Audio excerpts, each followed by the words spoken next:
Hello friends, आज का इस वीडियो है जिसमें हम लोग बात करने वाले हैं एक न्यूमेरिकल नहीं, ये मेरा एनसीईआरटी का टेक्स्ट क्वेश्चन 2.5 है। इस क्वेश्चंस को सबसे पहले हम लोग रीड करते हैं।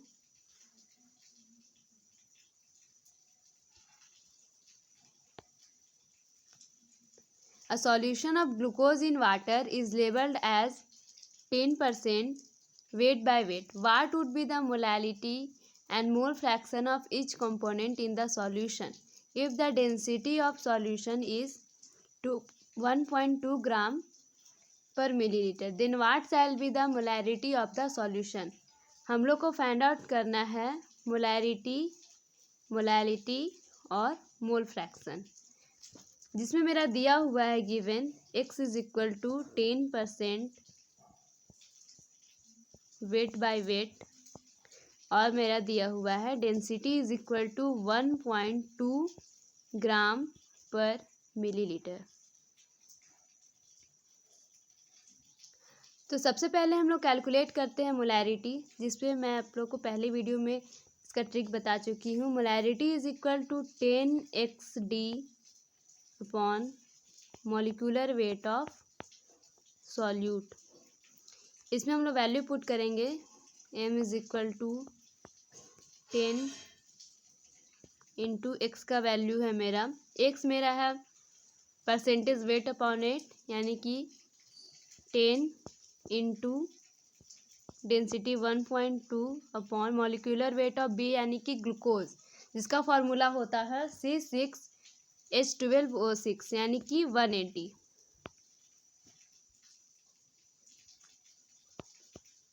ये पॉइंट नीचे आ जाएगा।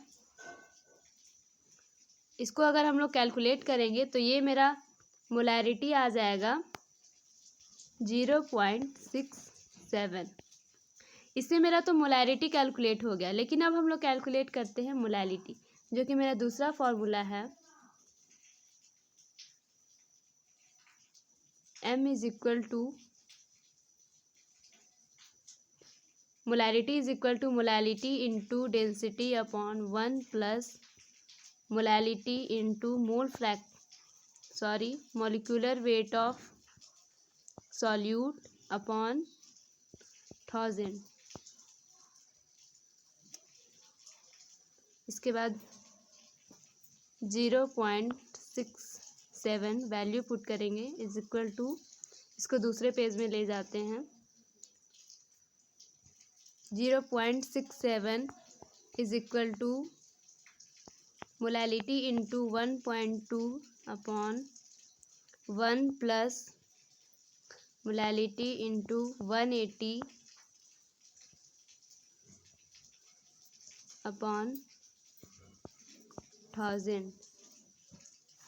ये मेरा हो जाएगा 0.67 is equal to molality into 1.2 upon 100 plus 18 molality upon 100। ये आ जाएगा 0.67 into 100 plus 18m into 0.67 is equal to 1.2 into m into 100। अब इसको हम लोग कैलकुलेट करते हैं तो मेरा जो मोलैलिटी कैलकुलेट होके आ जाता है वो 0.62। मेरा मोलैलिटी और मोलैरिटी कैलकुलेट हो गया। अब हम लोग मोल फ्रैक्शन कैलकुलेट करते हैं।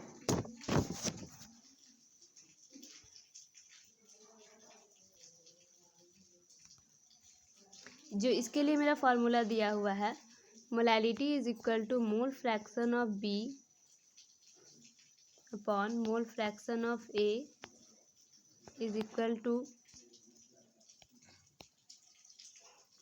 1000 upon molecular weight of solvent. इसमें हम लोग वैल्यू पुट करेंगे। 0.62 is equal to mole fraction of B, यहाँ पे मल्टीप्लाई का साइन है, upon 1 minus mole fraction of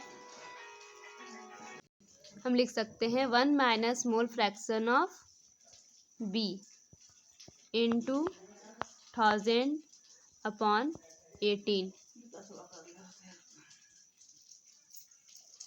इसमें हम लोग कैलकुलेट कर लेते हैं 0.62 into 18 minus 18 into 0.62 mole fraction of B is equal to 1000 mole fraction of B.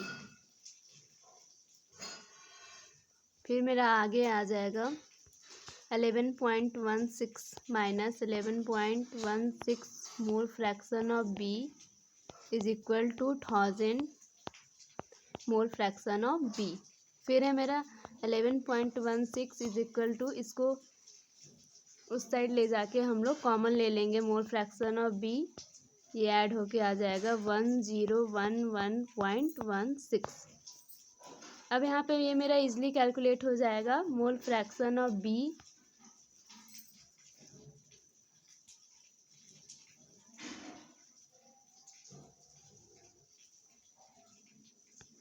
Mole fraction of B is equal to 0.011, यानी कि ये आ गया। अब मेरा जो मोल फ्रैक्शन ऑफ ए यानी कि सॉल्वेंट है वो हम लोग लिख सकते हैं 1 minus mole fraction of B, यानी कि 1 माइनस 0.01, यानी कि ये मेरा आ गया 0.99, यानी कि तीनों फार्मूले से मेरा तीनों कैलकुलेट होके आ गया। समराइज करके मैं यहाँ पे लिख देती हूँ। मोलैरिटी इज इक्वल टू मेरा आया 0.67, मोलैलिटी आया मेरा 0.62, mole fraction of B solute आया मेरा 0.01, मोल फ्रैक्शन ऑफ सॉल्वेंट आया, लास्ट में मेरा आ गया mole fraction of A solvent is equal to 0.99। इन तीनों फार्मूले को आप बहुत सारे क्वेश्चन में भी अप्लाई करेंगे तो आपका आंसर एक्यूरेटली आ जाएगा।